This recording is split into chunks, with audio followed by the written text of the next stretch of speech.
ایک بار حضرت عمر فاروق رضی اللہ عنہ کے دور میں ایک غریب آدمی نے مدینہ کی گلیوں میں دیکھا کہ ایک امیر تاجر اپنی شان و شوکت کا روب جما رہا ہے۔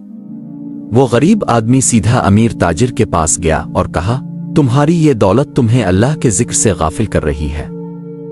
امیر تاجر نے حقارت سے جواب دیا، تم جیسے فقیر کیا جانے کے دولت کی طاقت کیا ہوتی ہے؟ اسی لمحے ایک بچہ دوڑتا ہوا آیا اور کہنے لگا، میرے والد صاحب کا انتقال ہو گیا ہے، وہ قرض میں ڈوبے ہوئے تھے، ان کی تدفین کے لیے کوئی انتظام نہیں ہے۔ امیر تاجر نے منہ پھیر لیا، لیکن وہ غریب آدمی جس کے پاس صرف چند درہم تھے آگے بڑھا اور اپنی ساری جمع پونجی اس بچے کے ہاتھ میں رکھ دی۔